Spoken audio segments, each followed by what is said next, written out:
Welcome to Really Raha, the podcast for coaches and creators who want to build luxury brands without burning out. I'm Raha, business energetics coach, PhD student, and sponsored skateboarder. I went from serving tables and hustling every client to building six-figure systems and offers that sell in my sleep. Here we talk all things raw when it comes to business strategy, nervous system regulation, and stepping into your goddess frequency with tangible, actionable steps to help you scale to consistent 10K plus months. If you're here, you know freedom is your birthright. Let's get into it. Hello, welcome to episode 6. I have Mike with me here again because we just spent the past 4 days with Tony Robbins, 12 to 14 hours a day, one of those days, all those days. We were just immersed in the experience. So I wanted to debrief you as the listener. And I thought, what better way to do that than to bring Mike on so that we can share our experience together. We spent some dancing right before this episode so we can get in our peak state and get hyped up. We're actually filming this pretty late right now. And I'm so excited to have you here again, Mike. Thank Welcome. You. Yeah, I'm super stoked too, and it might be nighttime, but we're still fired up. Thanks to what we learned, right? So thanks to what we learned and what we're going to share and really how to get into that peak state, that beautiful state that Tony Robbins taught us about. So like I said, we had 4 days with him, and I'm not going to lie, it was a little overwhelming thinking about what I'm going to focus on with you because I want to share everything with you. And I also want this episode to be around 45 minutes to an hour when we have 2 people on. So we're going to go through the things that intuitively come through for us. I got some notes too of things that we want to hit. And I'm here to give you what you need so that you can have breakthroughs like we had breakthroughs, and to give you some tangible practices so that starting today, you know what you need to do to get into this beautiful state so that you can make decisions from this grounded, abundant place so that you can come back to your abundant baseline faster. So we are going to be talking about that. We also walked on fire. We walked on 1,200 degree coals barefoot after our first day to really prove that we can push through barriers that we didn't know we could do. I didn't think that I could walk on fire. Yeah, no kidding. That was quite the experience. I didn't expect that. We didn't sign up for it knowing that was part of it. We were at the end of day 1 and they were just like, yeah, you guys are going to walk on fire. And I don't know about you, but I was like, wait, what? Oh, he's obviously joking. He was not joking.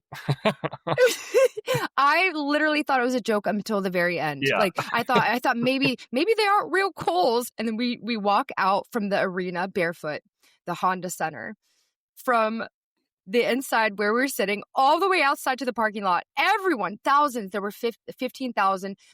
Some people were on virtual. I think there were like 10,000 people there live.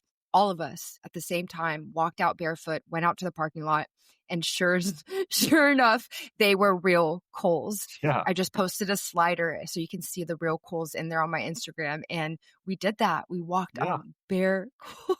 Yeah, picture like having a barbecue where you're grilling, burgers or something, and then afterwards dumping all the coals out for like, how long was that? Like 15, 20 feet, Yeah. Imagine like you just finished the barbecue, the coals are red hot, you dump them on the ground, and then like walk on them barefoot. Like that's what we did. Yeah. And it was really inspiring to see like Oprah walked on those same coals too. Good. So to have that experience and to literally walk in her path as well, and so many paths, because he does that in every Unleash Your Power Within event. So That's just part of the experience. I mean, walking on those coals, what's the key? Yeah. We didn't just walk on coals without priming. So he primed us. He primed our nervous system.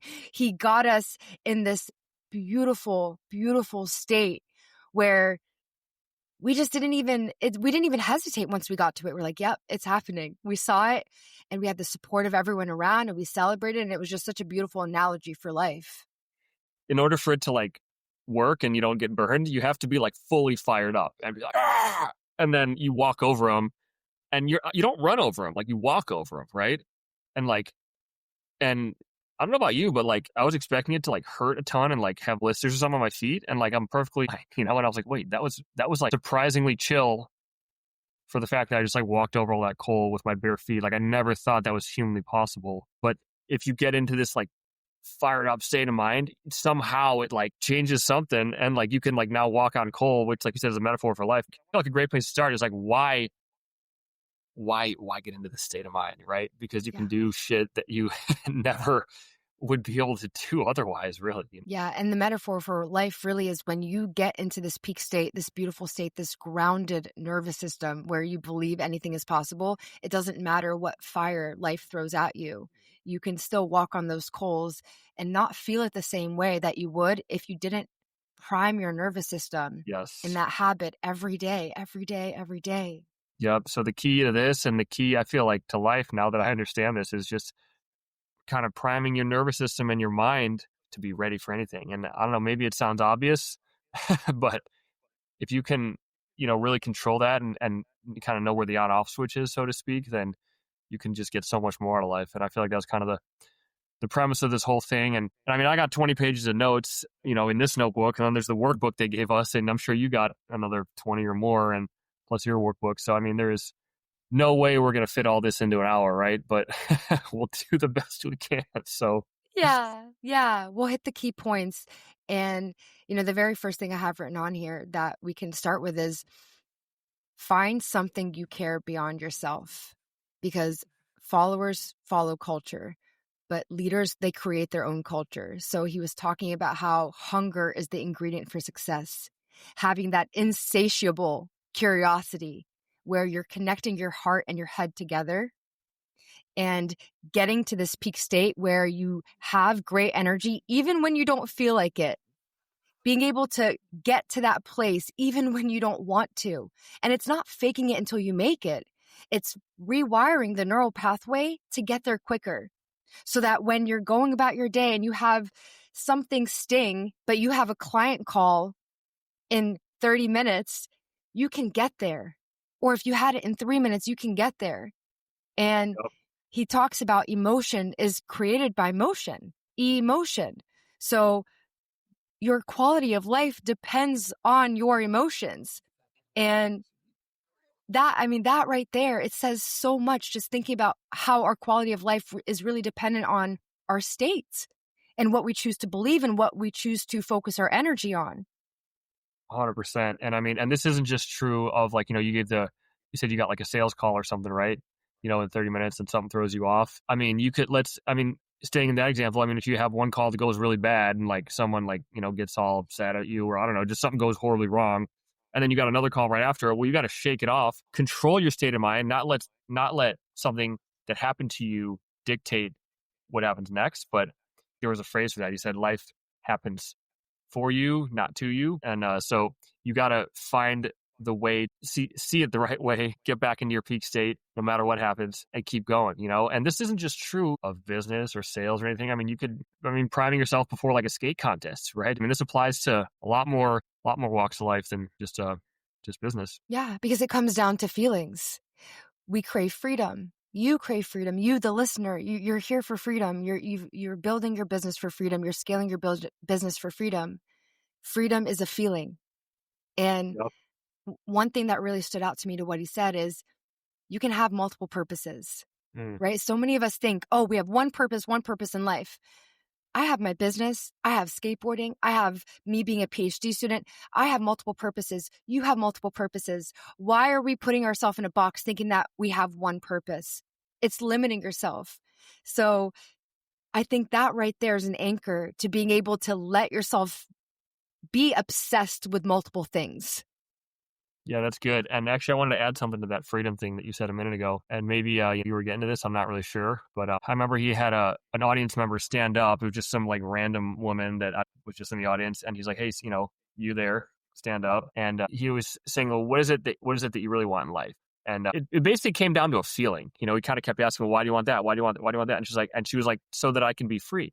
And so he goes, okay, so what you want ultimately is freedom, right? Which is a feeling. Basically, life kind of comes down to feelings. And then we kind of put like external things in front of it. I want whatever it is, house, car, gold medal, whatever it is you want, $1 million so that I can feel a certain way. But the magical thing is you can feel that way right now. And then the ironic thing is that by feeling that way, you attract the external things that make you feel more of that way. So like, I feel like a lot of people kind of have it backwards where they think the feeling's coming after the thing, but the feeling comes and then the thing comes. And because you could get the thing and still not get the feeling. You could get the million, bajillion, quadrillion dollar house, whatever, and still feel trapped or whatever it is you were feeling because, that maybe was never even the real issue. So it's really interesting to think of it like, well, if I just feel that now, then I attract more of it and then I get more of that feeling. And so it's almost like, it's almost a like the common trap. caveman brain has it backwards, Yeah. We were wired to think, I'll be happy when I get the dream house. I'll be happy when I get 5 clients. I'll be happy when I make my first 100K. Right. When really it's feeling it now. Feel it now. And then that's how we get it. Exactly. That will put you in a better position to get it. Yeah. And it actually collapses times faster when you do it that way. Quantum leaping, The timeline is exponentially faster when we decide to focus on how we actually want to feel instead of what we want to get. 100%. And he broke this down to 3 decisions. He said, number 1, what am I going to focus on? We do not experience life. We experience the life that we focus on. This goes into the reticular activating system, right?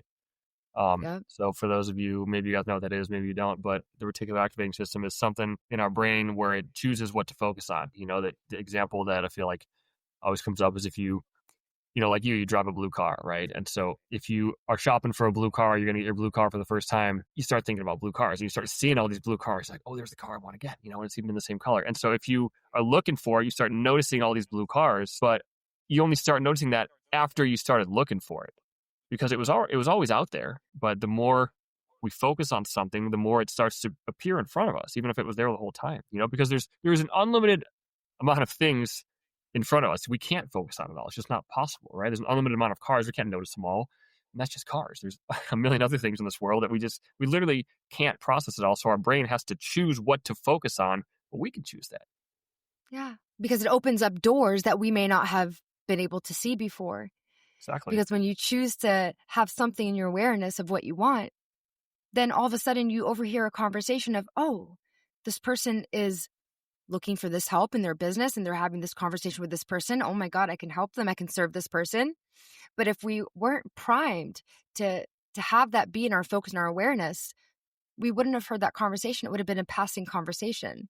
So a lot of people, and myself included, and in the very beginning, I would focus so much on the one person that I thought wasn't stoked for me, the one person who I thought, would be intimidated by my light. And truth of the matter is, happy people don't tear you down.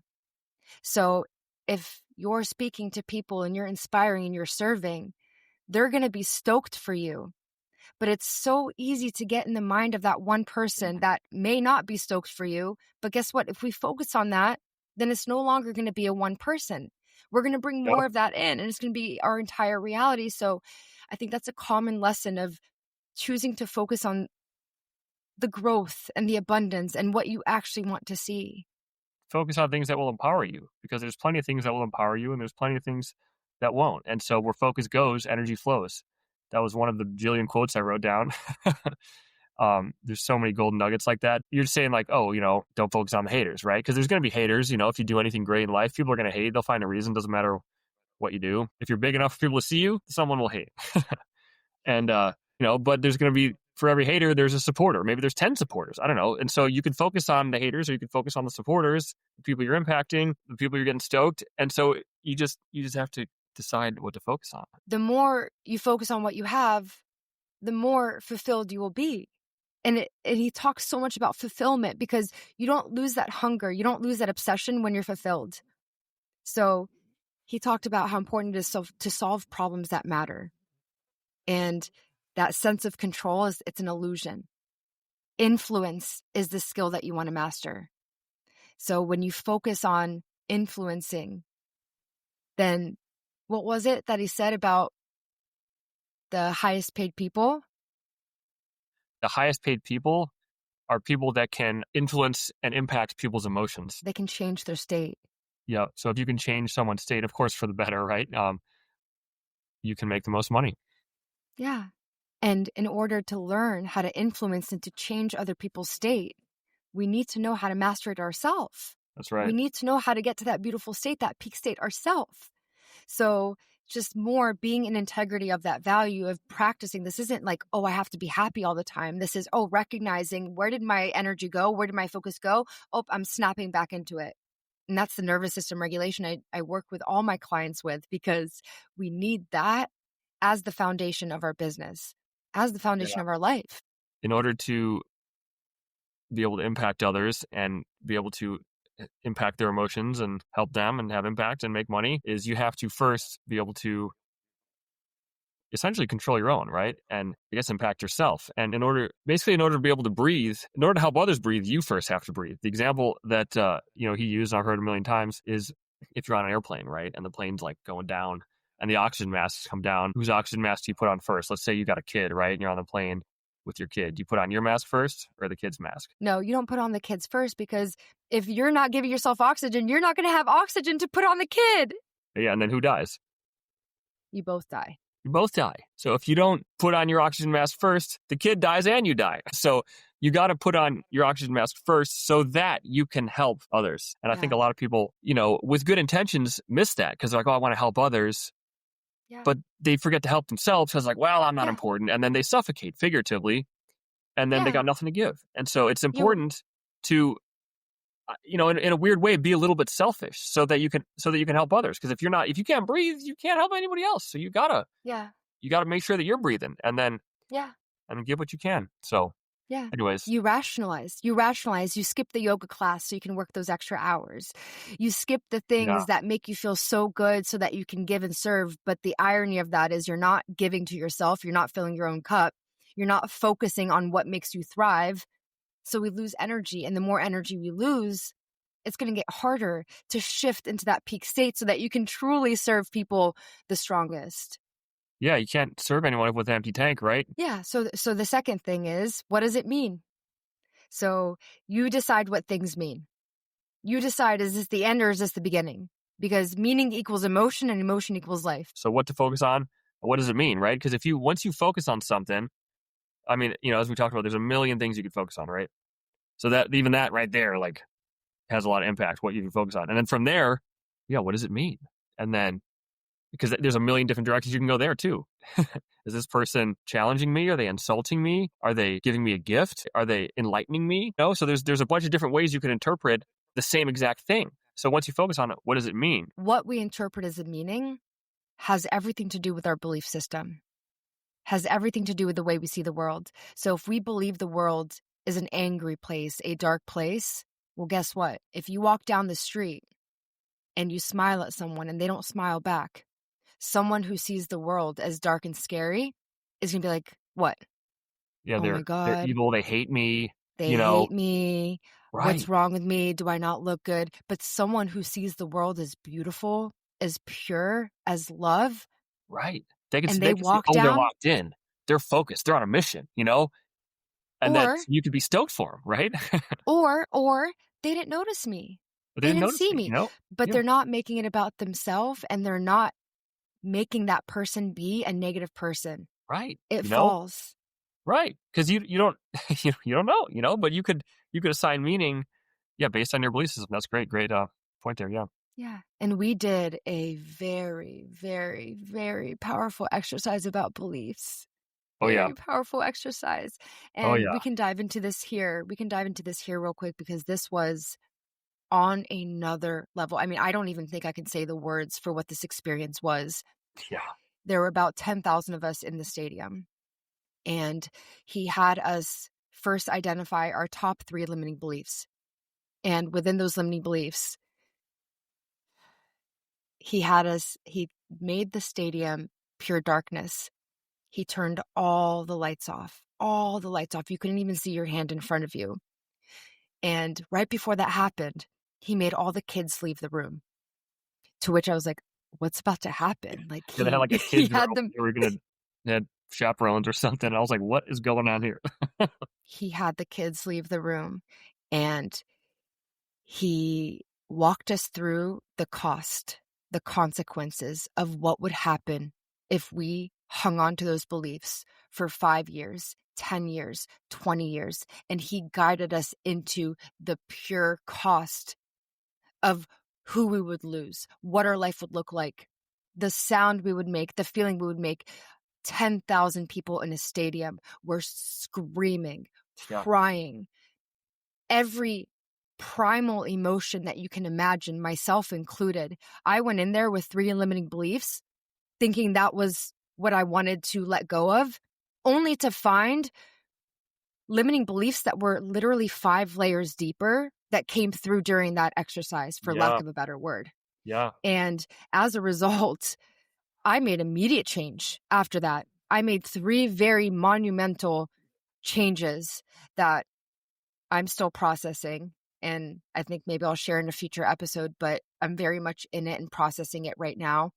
And Mike is on that journey with me. I can very much see like differences already, for the better. And it's amazing. Yeah, it was, and I'm one person out of 10,000, and I was impacted that strongly.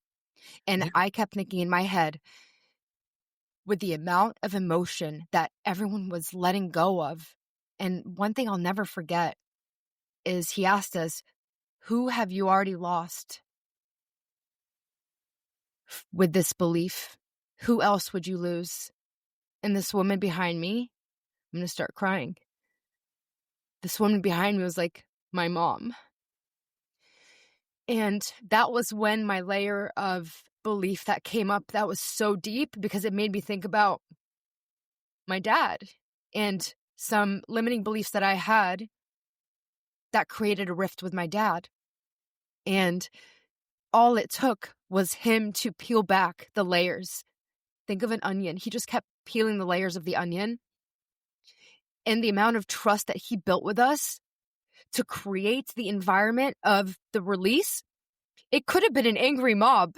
Yeah. But because he had that trust, he let us truly experience what the cost of doing nothing was. Yeah, the cost of holding on to these limiting beliefs. Took the words right out of my mouth. Yep. The cost of holding on to those limiting beliefs. And when we were done letting go, he brought us back into this empowering state, came back in the peak state of, okay, are you ready to commit? Are you ready to say no?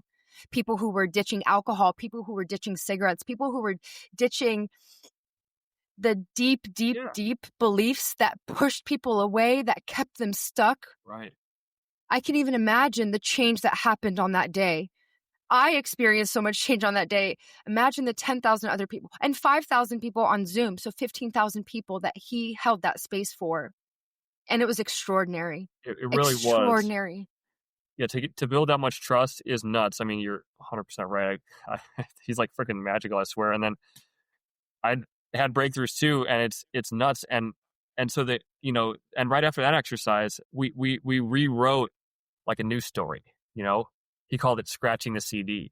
Because he's was very much alive and thriving in the CD era, right? And he's like, back then, if you scratch a CD, what happens? Well, all the music starts to skip. The CD doesn't work anymore. And so he's like, well, these limiting beliefs, they're like programmed in your mind, like a CD. And so what he's trying to get us to do is to essentially scratch that CD and be like, yo, you just said these beliefs aren't serving you. So we got to scratch that CD. So that pattern breaks, that neural pathway breaks, because that's been leading to, people losing relationships with their moms, and we have to rewrite a new belief. Yeah. And then we did that. You take out the old CD because it's not working anymore. You put a new one in, and you have this new beautiful song, I guess, And do you remember what we did to rewrite the belief? He had us say the old belief while we stuck our fingers in our nose. Yeah, right. Yeah. Remember they called on some lady and they were like, hey, you right there. And they had the camera big on her face, and they're like, yeah, put your finger in your nose. And she's like, puts her finger in her nose, and it's like huge on the screen.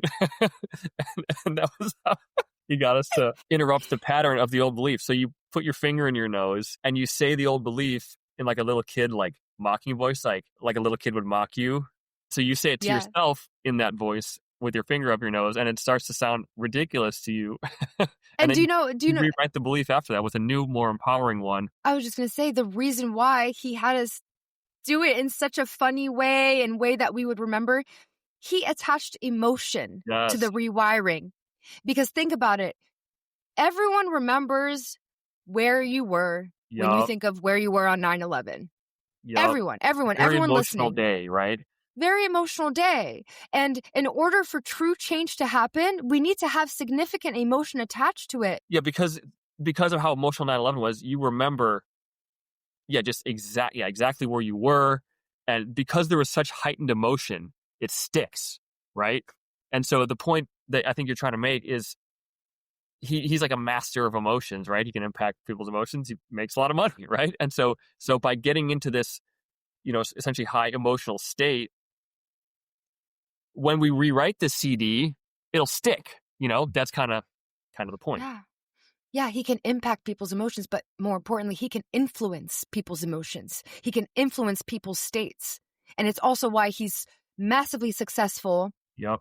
He has so much impact. $10 billion.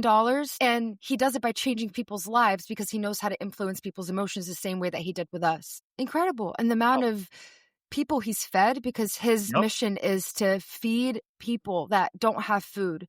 So billions and billions and billions of meals that he's been able to provide. So his mission is huge. It is so aligned with his mission of like just helping people essentially rewire themselves to be better, do better, impact more, and help others more. And it's so insane because I feel like a lot of people, like Tony Robbins is a unicorn, man. He's so like energetic and full of life and so aligned, and you can just feel it. He's so like he's been doing this event for how long? It was like almost 50 years, right? Yeah. And like he looks a lot younger than he is, and he's just so like stoked to help you rewire their brain to get more out of life and in all aspects, right? You could make more money, do more with your business, do more as an athlete, do more with your health, do more in your relationship. Well, when your mission is big, you want to make all the money that you can so that you can give more. Well, that's a good point, So the more you make, the more you can give. And that's the meaning, rewiring your belief. And the third one is, what am I going to do? What to focus on, what does it mean, and then what to do. So just asking yourself, what do I want right now for my life? Looking at your beliefs, looking at your values, looking at the conditioning that's brought you to where you are and choosing to scratch the CD like we said. It's having that cognitive, that emotional, that physical mastery. And what he said was, being able to maximize your capacity, because that's the only way to measure your success. And you do this a lot, Mike. You're constantly maximizing your capacity with skateboarding, with your personal training. I mean, your trainer tells you, expand the box. Yeah. Like when we are constantly expanding our box, choosing that's what we're going to do is to expand, then we're not falling into a pattern of what's controlling us. We get to have that ownership. We get to have that control. And we get to choose what the pattern we want it to, like what we want to be the pattern for. And you and I and Tony Robbins are a huge fan of Jim Rohn. And Jim Rohn, he said, Jim's the man. He said, success is not one thing. It's accumulation of patterns. Love that, yeah. So everything is patterns. Yeah, success leaves clues, right? Success leaves clues. Yeah, people that are successful, they have certain patterns, right? And so you can follow those clues, follow those patterns, because it's success isn't personal. It's not like, oh, this guy has it and I don't, or vice versa. It's like a bunch of patterns. So the more you can learn to recognize patterns, the more you can learn to adopt those patterns. If you just find someone who has what you want, and then proximity is power, right? Get close to them, whatever it takes, even if it means freaking paying money, whatever, get close to them however you can.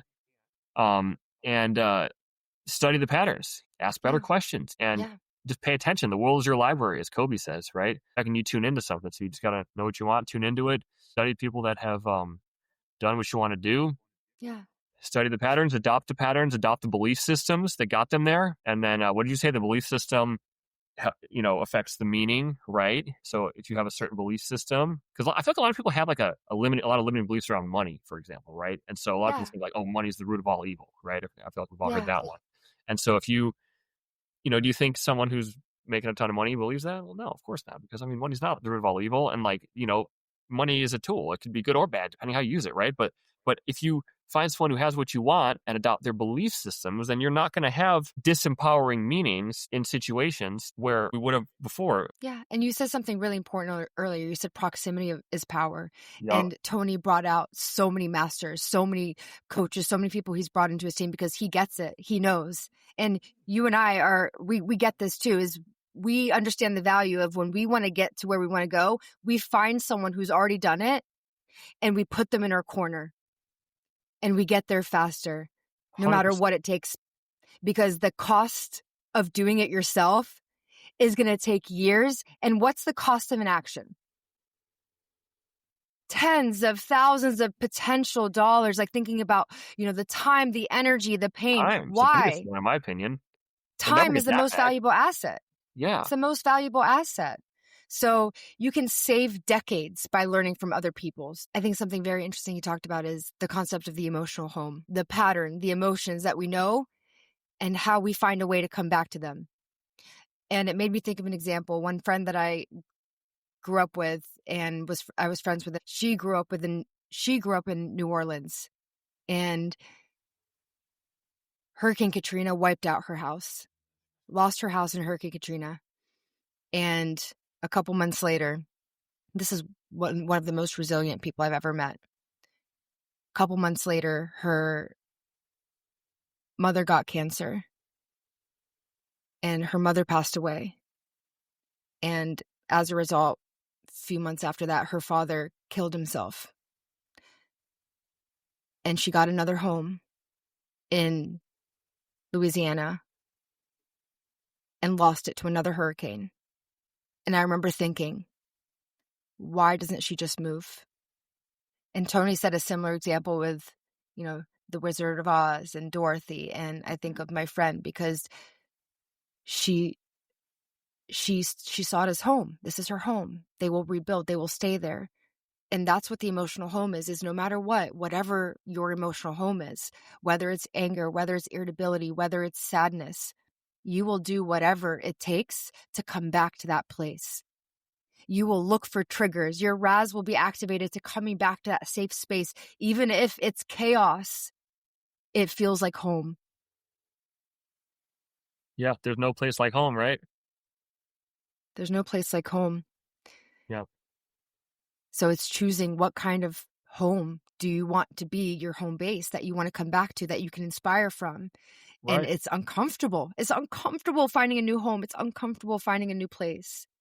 Yeah, if you grew up in, a certain place, to uproot everything and move is scary, uncomfortable, risky, right? And so it's real easy to go back to familiar things and things we know and where we know people and feel like we have safety and security and friends. And so, it's real easy to go back to the hand we were dealt, so to speak, right?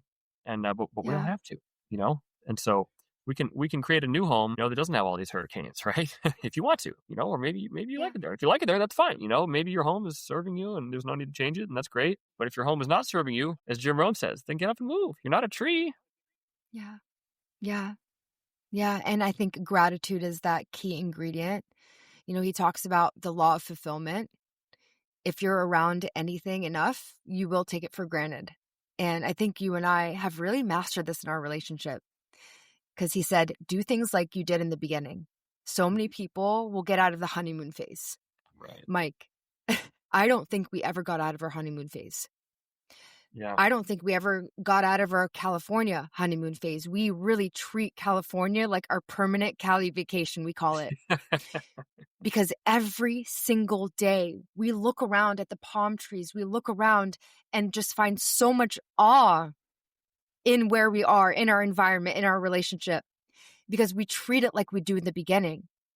So he said, constantly find awe in the things you do. Find the gratitude in the things you do so that excitement is always there. Because if you feel like the magic is gone, can you take yourself back to the timeline of when it was new before it became familiar? And I think you and I, we don't let things feel familiar. We always let things feel new. People will see us in public and think that we just started dating. Yeah. And I'm like, yeah, we're going to be dating for 5 years, like in March. Like, it doesn't even feel that way because it really does feel like we just met because we do things like we do in the beginning. Same with business. Like, I treat my business as it's my baby, and I don't let myself be familiar with my business. Every day, my business feels like awe, wonder, extraordinary, outstanding. Yep. Yeah, it's so important because if you going back to, what to focus on, what does this mean? What am I going to do? So if you think, if you assign the meaning to something, oh, this is the beginning versus this is the end, then what am I going to do? Well, I'm going to behave very differently. This is the beginning of a relationship or the end of a relationship, right? I'm going to give it my all versus give it nothing. We get senioritis, right? And so what does it mean? And what am I going to do? So if you focus on feeling like it's the beginning, then give it a different meaning and do something different and just get a way better quality of life. Yeah. To be in that beautiful state. Yeah. And it's a decision. Saying every day I'm deciding that I will live in a beautiful state no matter what, because life is too short to suffer. It's a decision to say no effing more. I'm not going to say the F word because then I have to mark this explicit. I don't want to mark it explicit. No effing more. No more. No more to the old stories. No more to the old patterns. Yep. Because why? No more to the old beliefs. It's a decision.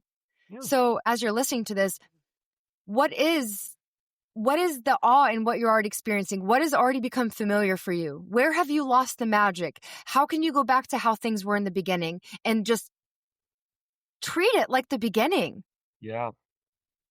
Because when you choose to live in a beautiful state, no matter what, it becomes a muscle, a strong, strong muscle. You get there faster. You rewire faster. You find that new baseline faster. And I think it's really hard too, because an outrageous statistic that he said is the average person looks at their phone 195 times a day. You could open up your screen time and look at the pickups 195 times a day.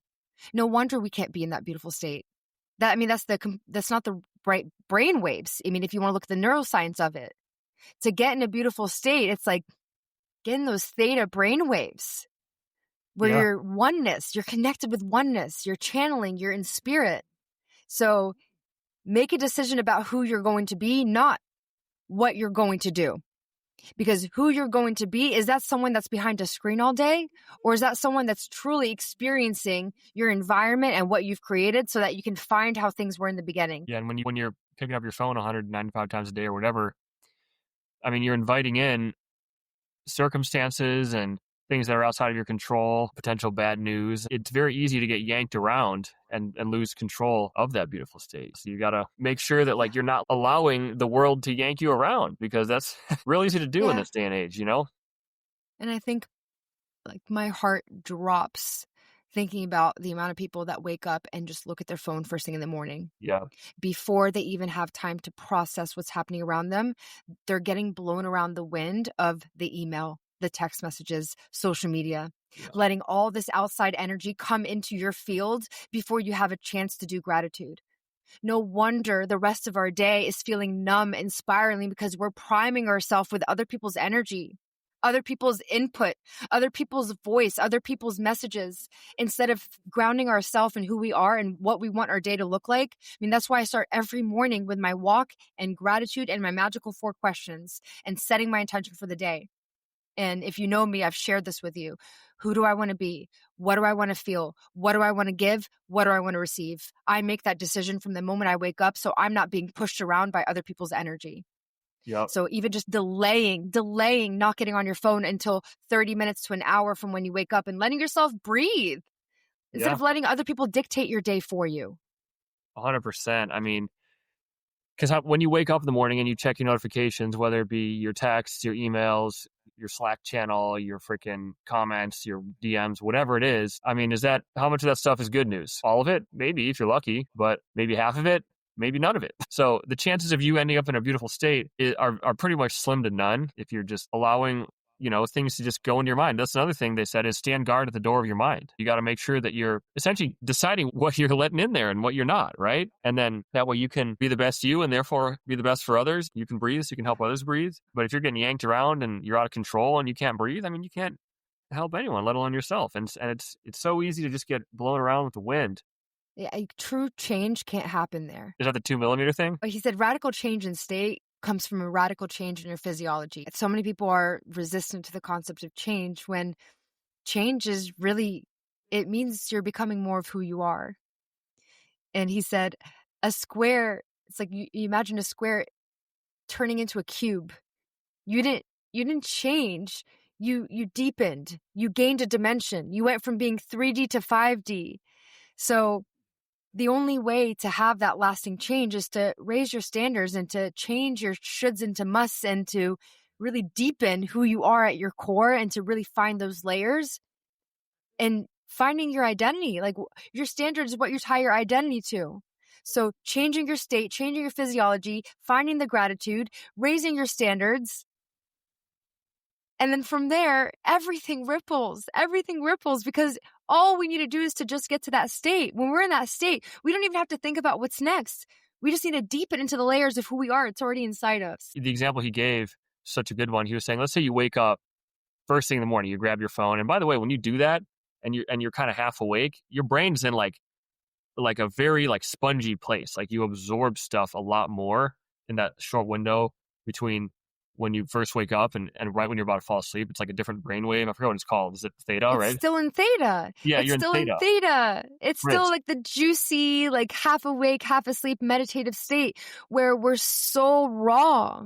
Yeah, we're so raw because that's kind of where you can access your subconscious mind is during that state, which for most people is a kind of a short time window. It's only a little bit right when you wake up and a little right when you go to bed. But I was actually having a conversation about this earlier about how some of the greatest thinkers in history, like Thomas Edison, learned to like control that state and to enter that state so that you can essentially rewire your subconscious mind. That's how Thomas Edison like invented the light bulb, I guess, is by learning to control that. If you're just thrown off right away, like fire hose to the face, all this stuff, how are you going to react? You're probably going to get pissed off, thrown off, stressed, disheveled, a lot of negative things, right? But he took us through this exercise, to get into peak state. And then he says, once you're there, and you have to like really feel it to really experience this, but once you're in this state, you're fired up, you're ready to just grab life by the horns. Now you check your text and you see that same exact text with the bad news. How are you going to respond? Yeah. Are you going to respond the same way? No, you're going to respond totally differently, right? So yeah, maybe rather than getting attacked by the bull, you're going to grab the bull by the horns and you're going to like take control and you're going to have a better response and therefore a better outcome, right? So you're going to have, what am I going to do? Yeah, and I think there's a myth that we think that we can't change people who don't want to change. Oh yeah, this was a good one. Yeah. I mean, let me ask you, the listener, do you believe that you can change someone who doesn't want to change? You're probably saying, no, of course not. You can't just change someone who doesn't want to change. Yeah. But you can. And he gave an example of A Christmas Carol, Scrooge. Scrooge didn't want to change. But when Scrooge was presented with the pain, when the pain is big enough, when the consequence is big enough, and you see the past, you see the present, you see the future, you see all the dimensions of what would keep happening, similar to the exercise we did. Even if someone didn't want to change, even if someone in that stadium that was deeply, deeply in a place of resentment and anger, I mean, you heard that one woman, she said, I was in therapy for 10 years on medication, and that transformational experience of that exercise we did, she's like, it's all gone. Yeah, and like in like a weekend, it's all fixed. I hate to use the word fixed, but yeah, 15 years of therapy and medicine solved in a weekend. It's crazy. And there's probably listeners that are like, oh, well, how do you know that she's just not going to bounce back? Well, I'll tell you, that was also me. Yeah. I was on every antidepressant in the planet. I was on Xanax. I was on anti-anxiety. I was on ADHD medication, Adderall, Ritalin. You name it, I was on it. I was a walking zombie from, in my high school years, because that was what my parents thought, that Western medicine, this is what you do. You go to the doctor. They put me in therapy. It didn't work. It did not work. It did not work. Yeah. You know what did work? Hiring my life coach and doing this nervous system regulation. And within a month and ever since, I don't even take Advil. I rewired depression, anxiety, and ADHD out of my body. Now, is that to say, I never have ADHD experiences where, I don't glitch, or I never have days where I just want to lay in bed all day? Of course I do. I think every human does, but I snap and come back to my baseline. I come back to my beautiful state faster. And I don't need anything external or any medication to do that. Yep. These are the same tools that I did in my life with my coach that Tony taught us as well. And it reaffirmed it to an even deeper level as we were there. And I say that to you for evidence because it's really easy to think. And we have so many stories of, oh, I tried to change in the past, but it didn't actually work. Right. Okay, well, did we actually rewire at the core what those beliefs are? Did we actually come to the beautiful state consistently every time? Because if I did that, if I could have done that, you can absolutely do it too. Yeah. I mean, we're all just a kid from somewhere, right? I mean, I'm not anyone special. I'm just a kid from Ohio who had a dream and came out to California and just knew that there was another way, knew that I didn't have to rely on medicine and therapy and digging up my past to create real lasting change. And instead I could do the nervous system regulation work in the present moment, and really anchor in the future that I want in real time. And I say that with a master's in psychology. I say that as a graduate school professor that taught psychology and taught grad students how to be multiculturally competent therapists. This isn't just me saying, oh yeah, I'm teaching you the woo-woo way. This is experience and rootedness. And this is not me hating on therapy either. I think there's value, but there's another way. There is another way. And the thing that I tripped out most about is, going back to that example of that woman who was saying, well, I was in therapy doing all this medication for like 15 years. And in this weekend, all those depression is gone. The thing that trips me out the most, because he's got a million stories like that. And we experience this, right? With the limiting beliefs exercise is a lot of times to rewire whatever's going on that's causing that. It's like a 2 millimeter shift. You just have to know what button to press or what lever to pull or which knob to turn 2 millimeters to point this way, because the example that I remember so clearly is golf, right? I've played a lot of golf when I was younger. And for those of you that play golf or, at least know the basic principle, right? When you hit the ball, you're hitting it pretty far, right? When you're hitting that first shot, when you're driving, you could hit it, 200 yards or something more. And if you want it to go straight, but it's real easy to go all the way to the right or all the way to the left, hook or slice. Scott, one of his guest speakers, was sharing a story of when he was golfing, and he had a golf coach who he hit this like beautiful shot and it was like perfect straight down the driveway, like 280 yards or something. And then his coach was like, okay, great. And he's like, now try this. And he moved his elbow like 2 millimeters and he hit another one and it went way all the way onto the other fairway. It was like a horrible shot and it was totally out of bounds. And it was just the worst shot ever, right? And the difference was like a 2 millimeter shift at the source. And it made this enormous difference down the line. But when it over time or over distance, that 2 millimeter shift makes a bigger and bigger and bigger distance as you travel. And so he's like, that is a great, I think, analogy for a lot of these changes, because we go back to the whole scratching the CD thing with the limiting beliefs. And it's like, well, this one seemingly silly thing can be that maybe it's just 2 millimeters off. It can be causing this huge problem in our life because it just wasn't tweaked at the source. And so a lot of times the changes that have massive impact aren't even that big. They're actually really tiny, but you just got to make the right changes and you can have massive impact. Yeah. And I think it's really easy to change our behavior and then wonder why did nothing change? I'm changing my behavior.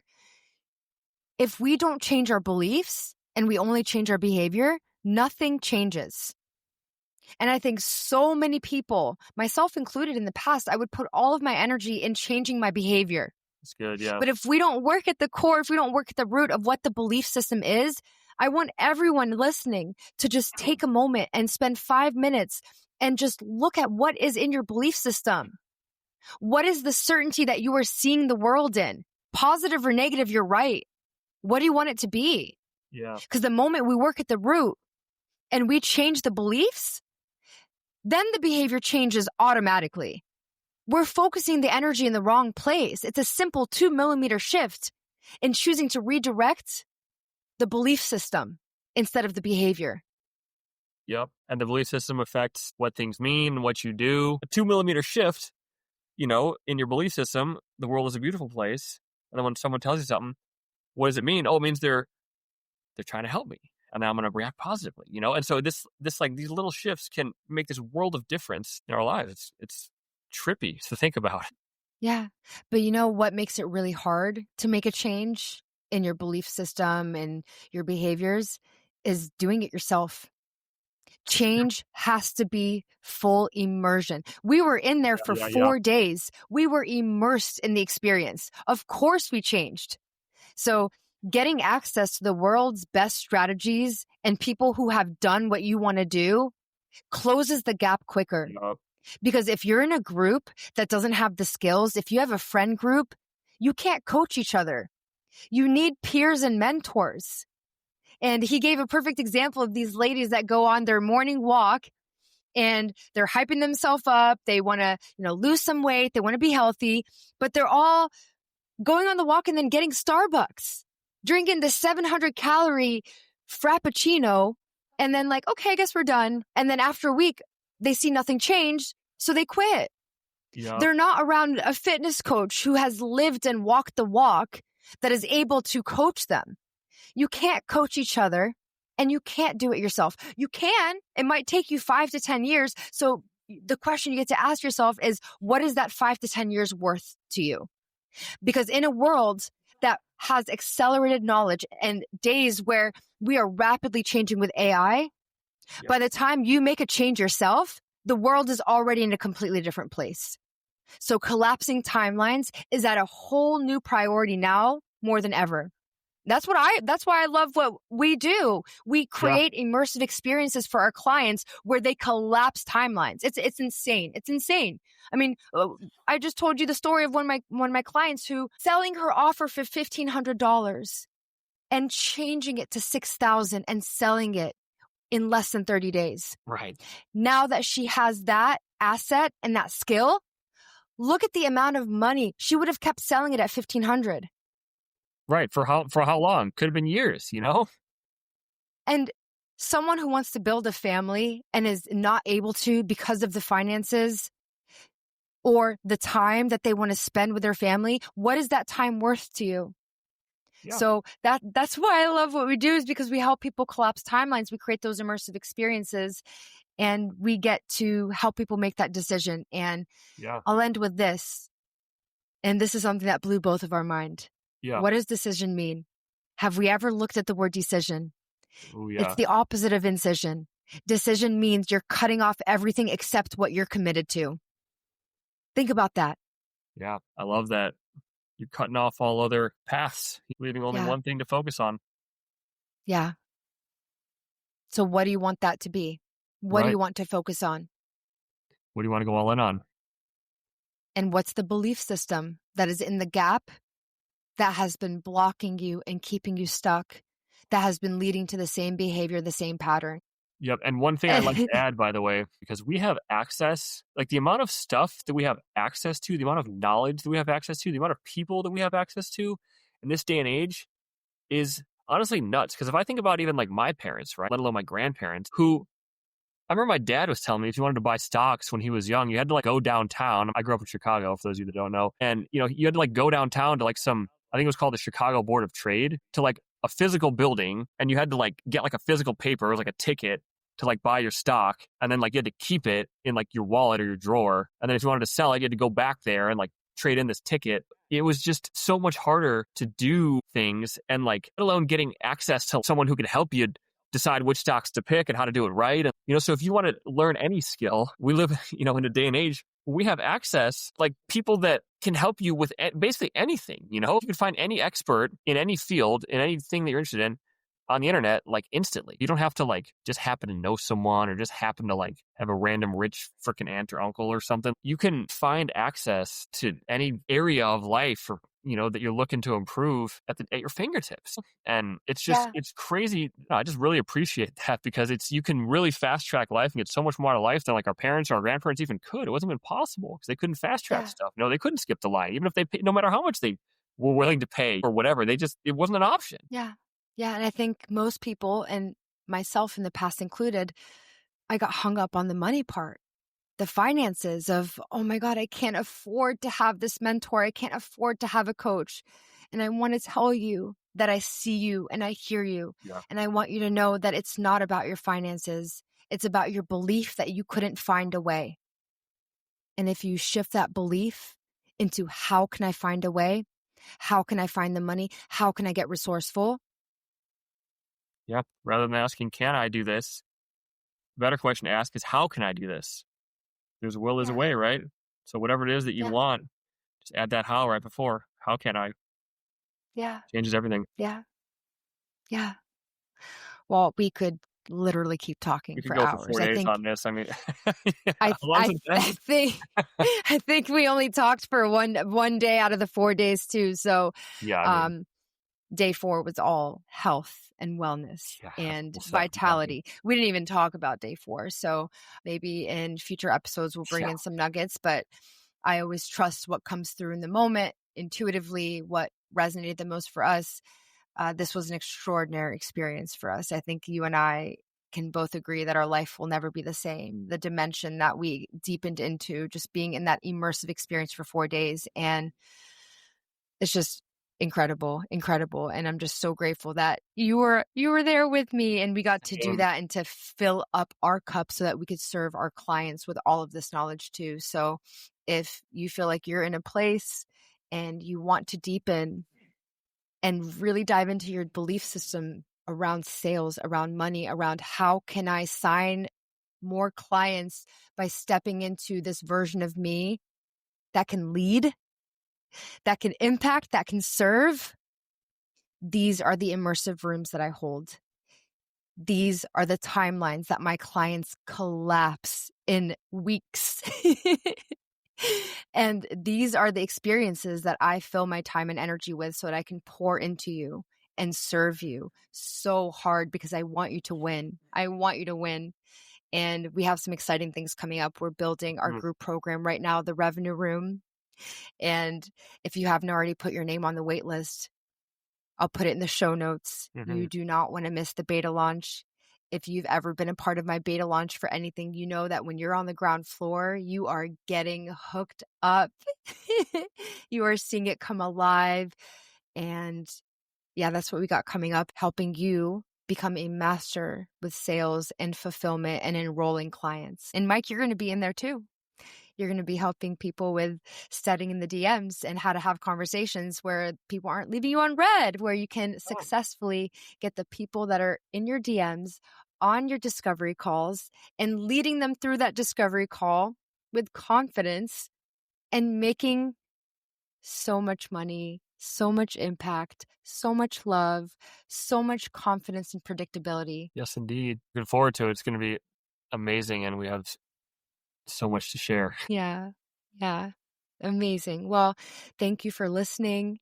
I'll drop some things in the show notes. If you don't already follow me on Instagram, I just posted a slider of our experience with Tony. So if you want to see some visuals with this podcast, once again, it's really hard to express it, but my hope for you is with this podcast episode and with the slider, you are really able to step into what we were able to experience and hopefully walk away with some shift in what your belief systems are and working at the core of what you truly want to change. Any last words, Mike? Yeah, I mean, I could talk for 4 more days, but I mean, I just feel like, I don't know about you, but I just feel like I have so much more energy now, Yeah.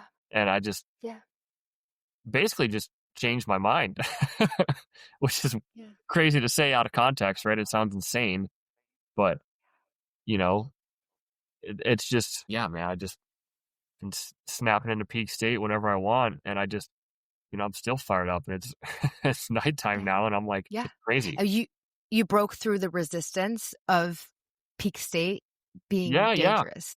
Like being in peak state all the time, like, can I really be in this all the time? Right. Is this safe for Yeah, my is it nervous dangerous? system? Am I gonna crash Yeah. later? Am I gonna, Yeah. is my head gonna explode? Yeah. Something like that. Yeah. No. Yeah. So I think the message here is, are you willing to make a commitment to be in this beautiful state no matter what? And just watch what you create from this place. Thank you for being here with us. And if you tag me on Instagram listening to this podcast episode, I will restore you. I will have the biggest smile on my face. And I'm so excited to be here with you on another episode. I will see you next Tuesday on the Really Raw Podcast. Bye. If this episode resonated with you in any way, if something clicked, expanded, or shifted for you, I'd love for you to share it and tag me on Instagram at Radiant Rahaf so I can celebrate your breakthroughs with you. And if you haven't already, subscribe and leave a 5-star review so more high-level coaches like you can find this space. Thank you for being a part of this community. I love you, and I'll see you next Tuesday.